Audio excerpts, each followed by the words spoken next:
اعوذ باللہ من الشیطان الرجیم بسم اللہ الرحمن الرحیم والذین یتوفون منکم ویذرون ازواجا وصیۃ لازواجہم متاعا الی الحول غیر اخراج فإن خرجن فلا جناح علیکم فیما فعلن فی انفسہن من معروف واللہ عزیز حکیم۔ باب العلم انواریہ ایجوکیشنل سوسائٹی و جامعہ انواریہ حیدرآباد انڈیا کے زیر اہتمام اللہ تعالیٰ کے فضل و کرم سے جلالین سورہ بقرہ کا درس قسط وار جاری ہے۔ آج کا درس شروع ہوتا ہے آیت نمبر 240 یعنی والذین یتوفون منکم ویذرون ازواجا وصیۃ لازواجہم متاعا الی الحول غیر اخراج سے۔ تم میں سے جو لوگ وفات پائیں اور پیچھے بیویاں چھوڑ رہے ہوں، وَيَذَرُونَ ازواجا اور پیچھے بیویاں چھوڑ رہے ہوں، وصیۃ لازواجہم ان کو چاہیے کہ اپنی بیویوں کے حق میں یہ وصیت کر جائیں کہ 1 سال تک ان کو نان و نفقہ دیا جائے اور وہ گھر سے نہ نکالی جائیں، پھر اگر وہ خود نکل جائیں فإن خرجن پھر اگر وہ خود نکل جائیں تو اپنی ذات کے معاملے میں معروف طریقے سے یعنی شرع کے مطابق وہ جو کچھ بھی کریں اس کی کوئی ذمہ داری تم پر نہیں ہے۔ واللہ عزیز حکیم اللہ سب پر غالب اقتدار رکھنے والا حکیم و دانا ہے۔ والذین یتوفون منکم تم میں سے جو لوگ وفات پائیں،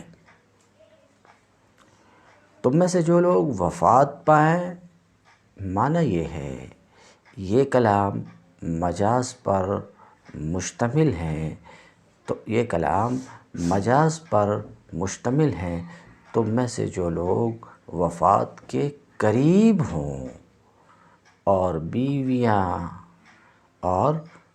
پیچھے بیویاں چھوڑ رہے ہوں، پیچھے بیویاں چھوڑ رہے ہوں تو یہ مجاز پر مشتمل ہے کہ قریب الموت کو مردہ قرار دیا گیا معیول کے اعتبار سے مجاز پر اس لیے مشتمل ہے کہ بعد مرگ کے وصیت محال ہے، بعد مرنے کے وصیت محال ہے۔ تو تم میں سے جو لوگ وفات پائیں یعنی وفات کے قریب ہوں اور بیویاں چھوڑ رہے ہوں انہیں چاہیے کہ وہ وصیت کر جائیں اس بات کی۔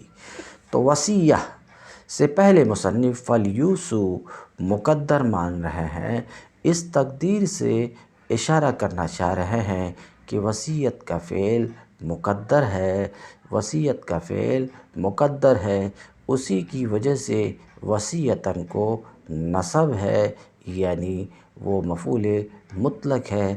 وصیت کر جائیں، وصیت کرنا یعنی ان کو چاہیے کہ اپنی بیویوں کے حق میں یہ وصیت کر جائیں۔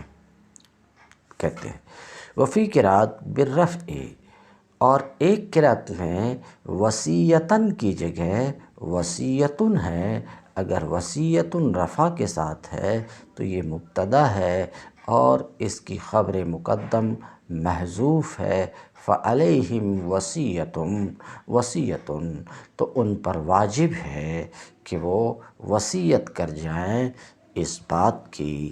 اے علیہم سے اشارہ کرنا چاہ رہے ہیں کہ رفع کے ساتھ ہو تو وصیۃ مبتدا مؤخر ہے اور اس کی خبر علیہم مقدر ہے۔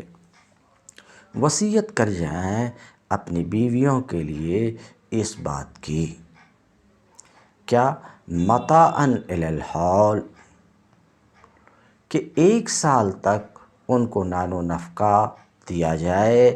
کہتے ہیں وَيُؤْتُوهُنَّ مَتَاعًا، یؤتوہن کی تقدیر سے اشارہ کرنا چاہ رہے ہیں کہ متاعن کو نصب ہے مفعول دوم ہونے کی وجہ سے، اور فعل اس کا مقدر ہیں. دیں ان پیچھے رہ جانے والی بیویوں کو متاع، برتنے کی چیز، یعنی نان و نفقہ اور کسوہ. کہتے ہیں برتنے کی چیز دیں، متاع یعنی جس سے وہ برتیں، فائدہ اٹھائیں، یعنی نان و نفقہ اور کسوہ. الی الحول، پورے 1 سال تک. تمام سے بتانا چاہ رہے ہیں کہ یہاں پر مراد ہے پورے سال، یعنی سال بھر دیں. کب سے وہ سال بھر دیں؟ من موتہم، ان کے موت کے زمانے سے، مرنے کے زمانے سے پورے سال بھر کا نفقہ اور کسوہ دیں. الواجب، یہ حول کی صفت ہے اور حول الی کی وجہ سے مجرور ہے تو واجب بھی مجرور ہے، تو یہ حول کی صفت ہے اور حول خود متاعن کی صفت ہے. اے متاعن منتہیا الی الحول الواجب. کہتے ہیں علیہن تربصہ، عورتوں پر واجب ہے، عورتوں پر واجب ہے 1 سال، سال بھر انتظار کرنا، سال بھر انتظار کرنا. غیر اخراج، اور وہ گھر سے نکالی نہ جائیں. اے غیر مخرجات، اخراج مصدر مفعول کے معنی میں ہے، یعنی وہ نکالی نہ جائیں اپنی رہائش گاہ، اپنے قیام گاہ سے. فَإِنْ خَرَجْنَ فَلَا جُنَاحَ عَلَيْكُمْ فِيمَا فَعَلْنَ فِي أَنفُسِهِنَّ مِن مَّعْرُوفٍ. پھر اگر وہ خود نکل جائیں تو اپنی ذات کے معاملے میں معروف طریقے سے وہ جو کچھ بھی کریں اس کی کوئی ذمہ داری تم پر نہیں ہے اے اولیاء میت. فَإِنْ خَرَجْنَ، اگر وہ نکل جائیں، بِأَنفُسِهِنَّ، خود سے، اگر وہ خود سے نکل جائیں. مصنف بِأَنفُسِهِنَّ سے اشارہ کرنا چاہ رہے ہیں کہ وہ عورت جس کا شوہر وفات پا گیا ہے، وہ عورت جس کا شوہر وفات پا گیا ہے، اسے اختیار ہے رہنے نہ رہنے میں، نان نفقہ لینے نہ لینے میں. عورتوں کو اختیار ہے، جیسا کہ امام شافعی کا مذہب یہی ہے. مگر امام ابو حنیفہ کے نزدیک سکنا لازم ہے، موت کی صورت میں بھی، شوہر کے مرنے کی صورت میں بھی، اور طلاق دینے کی صورت میں بھی. دونوں کی عدت میں، کہتے ہیں دونوں کی عدت میں یہ سکنا اختیاری امر نہیں ہے، اختیاری امر نہیں ہے. تو امام ابو حنیفہ کے نزدیک آیت کا معنی یہ ہے فَإِنْ خَرَجْنَ کا، کہ سال پورا ہونے کے بعد اگر وہ خود سے نکل جائیں تو اے میت کے اولیاء، تمہارے اوپر کوئی ذمہ داری نہیں ہے اس میں جو وہ اپنی ذات کے معاملے میں شرع کے موافق کریں. زیب و زینت کرنا یا اپنے نکاح کا پیغام دینا، اس میں تمہارے اوپر کوئی گناہ نہیں ہے، تو فَإِنْ خَرَجْنَا کا معنی یہ ہے سال پورا ہونے کے بعد۔ تو عدت یہ اختیاری امر نہیں ہے، بلکہ عورت پر شوہر کے مکان میں ہی رہائش لازم ہے طلاق کی صورت میں بھی اور موت کی صورت میں بھی۔ فَإِنْ خَرَجْنَا، تو اگر وہ خود سے نکل جائیں تو تمہارے اوپر کوئی ذمہ داری نہیں ہے۔ تمہارے اوپر مخاطب کون ہے؟ تو کہتے ہیں یا اولیاء المیت سے اشارہ کرنا چاہ رہے ہیں کہ یہاں مخاطب میت کے اولیاء ہیں۔ تمہارے اوپر کوئی ذمہ داری نہیں ہے اس میں جو عورت ہے اپنی ذات کے معاملے میں موافق شرع کریں، جیسے کہ زینت و آرائش و ترک الاحداد اور سوگ کا ترک کرنا اور نفقہ کا بند کرنا۔ واللہ عزیز حکیم، اور اللہ غالب ہے اپنے ملک میں، حکیم حکمت والا ہے اپنے کام میں۔ ابھی جو آیت گزری کہ تم میں سے جو وفات پائیں اور پیچھے بیویاں چھوڑ رہے ہوں، ان کو چاہیے کہ اپنی بیوی کے لیے وصیت کر جائیں 3 چیزوں کی۔ تو مصنف کہتے ہیں مذکورہ وصیت یہ آیت میراث سے منسوخ ہے، آیت میراث سے منسوخ ہے، اور سال بھر کی عدت کہتے ہیں یہ بھی منسوخ ہے ایک آیت سے، اور وہ آیت کون ہے؟ 4 اشہر و عشرہ السابقہ، سابقہ آیت سے یہ بھی منسوخ ہے۔ سابقہ آیت میں عدت 4 مہینے 10 دن بتائے گئے، اس سے منسوخ ہے۔ سوال، سابقہ سے بعد والی آیت کیسے منسوخ ہو سکتی؟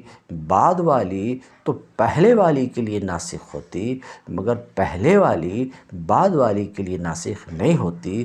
اس سوال کا جواب دے رہے ہیں کہ پہلے والی آیت تلاوت میں پہلے ہے، نزول میں بعد میں ہے۔ بعد والی آیت جس میں ابھی ہم ہیں یہ تلاوت میں بعد میں ہے، نزول میں پہلے ہے۔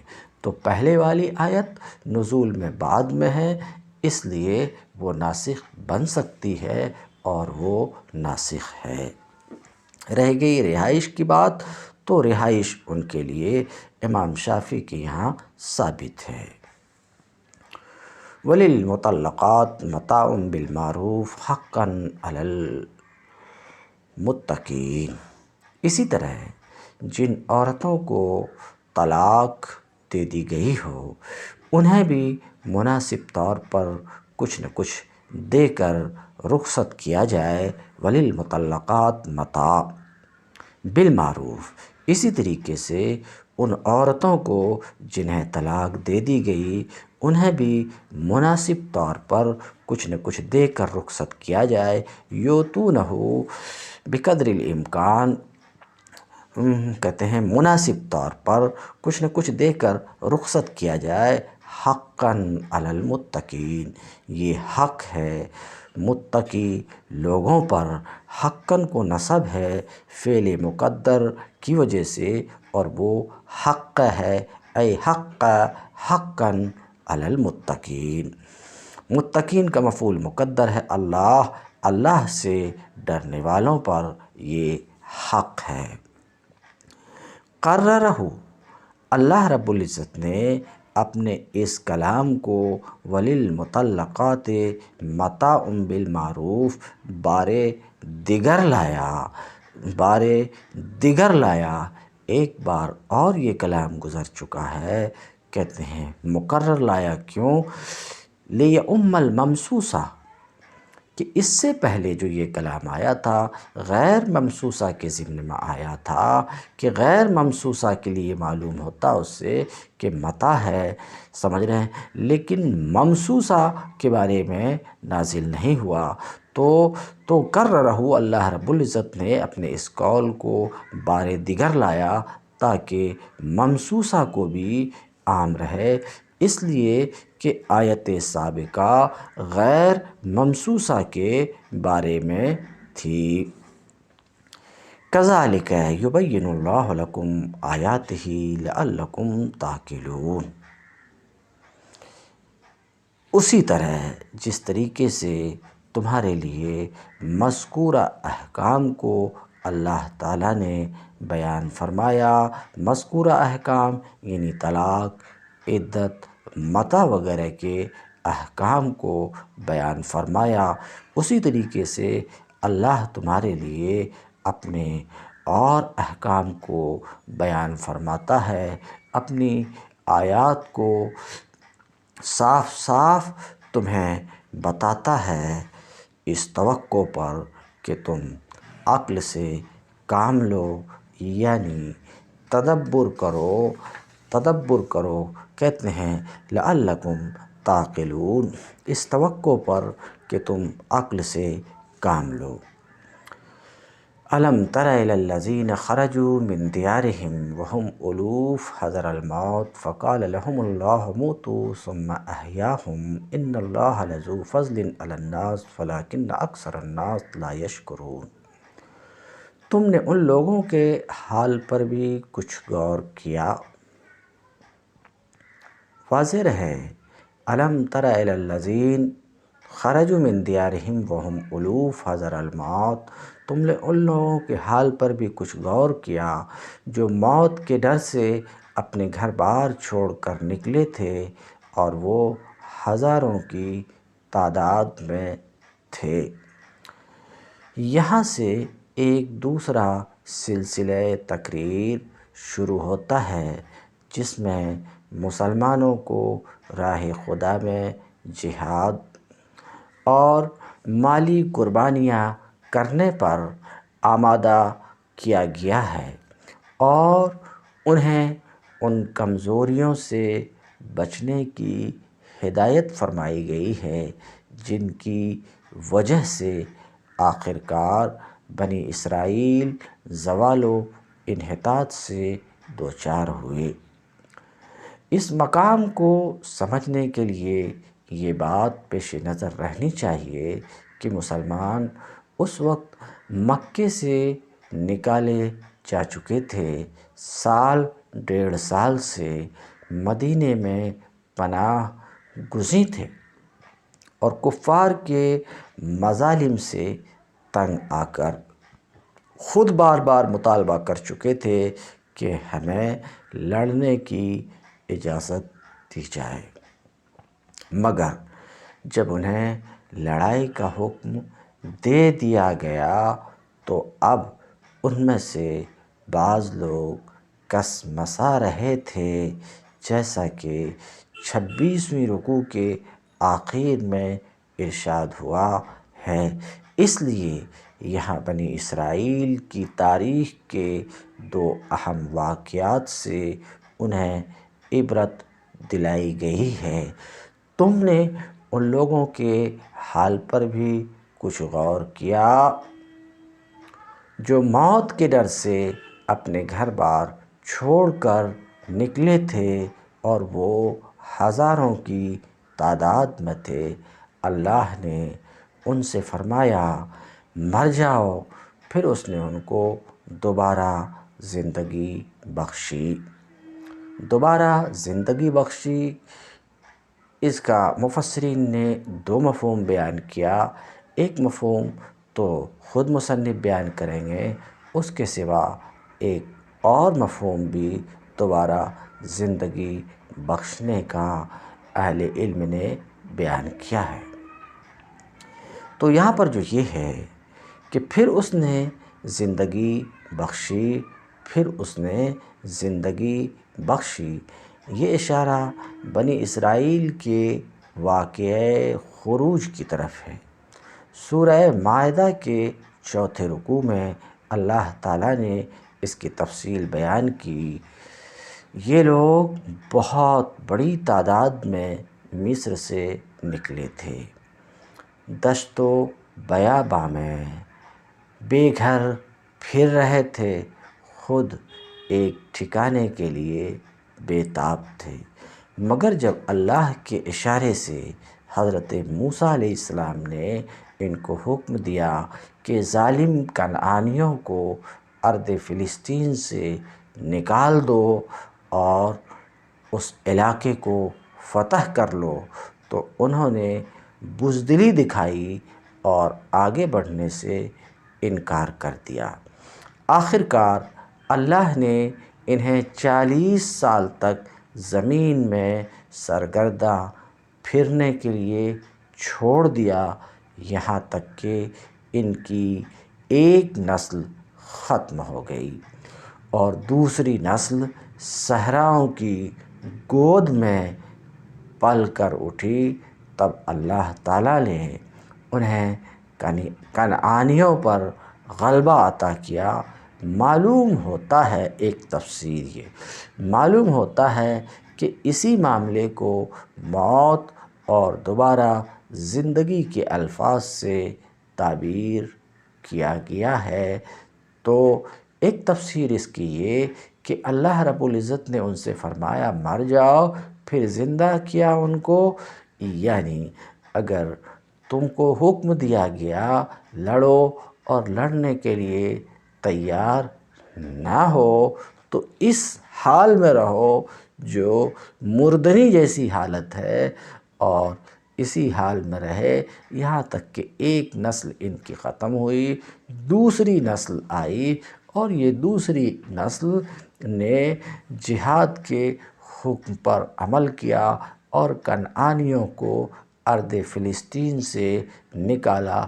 اس کی تعبیر زندگی سے کی گئی ہو، یہ بھی احتمال ہے، یہ بھی بعض اہل علم نے اس سے بھی تفسیر کی ہے، مگر مصنف کی تفسیر معنی حقیقی پر محمول ہے۔ اب دیکھیے مصنف کیا کہتے ہیں۔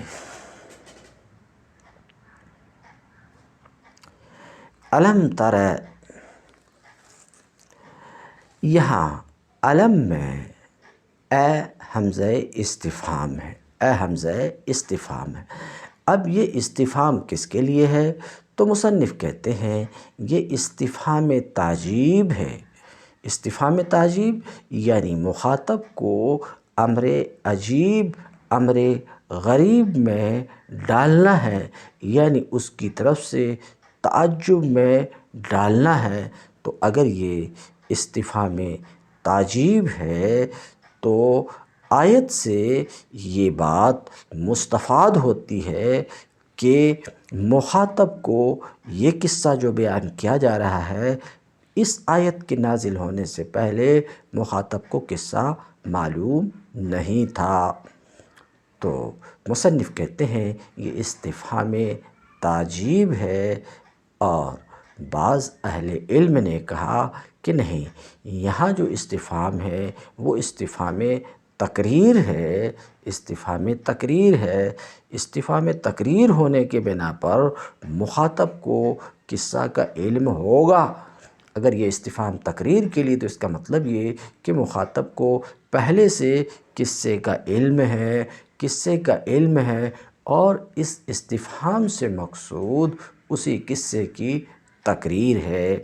تو کہتے ہیں استفہام تعجیب ہے، یہ استفہام تعجیب کے لیے ہے، امر عجیب میں مخاطب کو ڈالنے کے لیے ہے، اور مابعد کی طرف شوق دلانے کے لیے ہے۔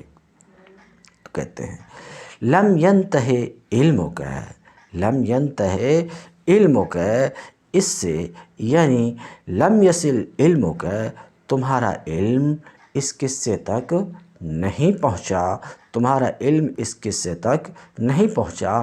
لم ینتہ سے اشارہ کرنا چاہ رہے ہیں کہ علم ترى میں جو رویت ہے، رویت جو ہے اس سے مراد رویت علمیہ ہے۔ کیا تم کو علم نہیں ہے، یعنی تمہیں علم نہیں ہے بقول مفسر کے، تو اشارہ ہے اس میں کہ رویت علمیہ ہے۔ اور چونکہ یہ فعل انتہا کے معنی کو متضمن ہے، اسی لیے اس کا صلہ الی لایا گیا۔ تمہارا علم نہیں پہنچا ان لوگوں کے حال تک جو اپنے گھروں سے نکلے تھے حذر الموت، موت کے ڈر سے، حالانکہ وہ ہزاروں تھے، وہ ہزاروں کی تعداد میں تھے۔ تو اب ہزار کتنے تھے؟ الوف جمع کا لفظ ہے، کہتے ہیں ہزاروں میں تھے۔ تو ایک قول یہ کہ یہ لوگ جو اپنے گھر سے موت کے ڈر سے نکلے تھے، ایک قول یہ کہ ان کی تعداد 4000 تھی، ایک قول یہ کہ ان کی تعداد 8000 تھی، ایک قول یہ کہ ان کی تعداد 10,000 تھی، ایک قول یہ کہ ان کی تعداد 30,000 تھی، ایک قول یہ کہ ان کی تعداد 40,000 تھی، ایک قول یہ کہ ان کی تعداد 70,000 تھی۔ تو اور وہ جو اپنے گھروں سے موت کے ڈر سے نکلے تھے، ہزاروں کی تعداد میں تھی، وہ کتنے تھے؟ تو مفسرین کے تعداد میں مختلف اقوال ہے جنہیں آپ نے سماعت فرمایا۔ حذر الموت میں حذر کو نصب اس لیے ہے کہ مفعول لہو ہے، موت کے ڈر کی وجہ سے وہ اپنے گھر سے نکلے، مگر آگے جو بات آ رہی، مگر موت سے بچ نہ سکے۔ تو موت سے بھاگنے سے کوئی موت سے نہیں بچ سکتا اگر فی الواقع ان کی موت کا وقت آ پہنچا ہے تو۔ اور وہ بنی اسرائیل کی قوم تھی کہ ان کے ملک میں طاعون کا مرض آیا تو یہ ملک چھوڑ کر بھاگے۔ فقال لهم اللہ، تو اللہ رب العزت نے ان سے فرمایا موتو، جب یہ گھر چھوڑ کر کے موت کے ڈر سے بھاگے تو اللہ رب العزت نے ان سے فرمایا موتو، مر جاؤ، ثم احیاہم، پھر اللہ نے انہیں زندہ کیا۔ کہتے ہیں موتو کے بعد فماتو، اس تقدیر سے اشارہ کرنا چاہ رہے ہیں کہ ثم احیاہم میں ثم حرف عطف ہے، احیاہم کا عطف مقدر ماتو پر ہے، کیوں؟ مقام اس کا تقاضا کرتا ہے، کیسے؟ کیونکہ اللہ رب العزت کے حکم دینے کے بعد کوئی چیز وجود میں نہ آئے، یہ محال ہے۔ تو اللہ رب العزت نے جب حکم دیا کہ مر جاؤ، فماتو، تو وہ سب کے سب مر گئے۔ پھر اللہ نے ان کو زندہ کیا بعد 8 ایام، 8 دنوں کے بعد یا اس سے بڑھ کر دنوں کے بعد اللہ رب العزت نے ان کو زندہ کیا ان کے نبی حزقیل کی دعا سے۔ حزقیل ہائے محملہ یعنی حز اور ہائے محملہ اور کاف کے کسرے کے ساتھ یعنی حزقیل اور زا کے سکون کے ساتھ یہ حزقیل ہے۔ فعاشوا دہرا، پھر اللہ نے ان کو زندہ کیا تو ایک زمانے تک یہ زندہ رہے، اس طور پر کہ ان پر موت کا اثر یعنی زردی ان پر قائم رہی، اور حال یہ تھا کہ یہ کوئی بھی کپڑا پہنتے تھے تو کفن کی طرح پیلا ہو جاتا تھا، واستمرت، اور یہ موت کا اثر یعنی زردی ان کے نسل میں بھی باقی رہی۔ ان اللہ لذو فضل علی الناس، یقیناً اللہ انسان پر بڑا فضل فرمانے والا ہے۔ اس کے فضل ہی میں سے یہ بھی فضل تھا کہ اللہ نے ان لوگوں کو زندہ فرمایا۔ وَلَٰكِنَّ أَكْثَرَ النَّاسِ لَا يَشْكُرُونَ، مگر بیشتر لوگ اللہ کا شکر ادا نہیں کرتے ہیں۔ ناشکر بیشتر لوگ ناشکرے ہیں اور وہ کفار ہیں، شکر ادا نہیں کرتے ہیں۔ والقسط، یہاں پر ان لوگوں کے خیر کے ذکر سے مقصود اہل ایمان کی حوصلہ افزائی ہے، قتال پر انہیں آمادہ کرنا ہے۔ اسی وجہ سے قاتلو کا اس کے اوپر عطف ہے۔ وقاتلو فی سبیل اللہ، اور اللہ کے راہ میں قتال کرو، جہاد کرو اللہ کی راہ میں، یعنی اس کے دین کی بلندی کے لیے جہاد کرو۔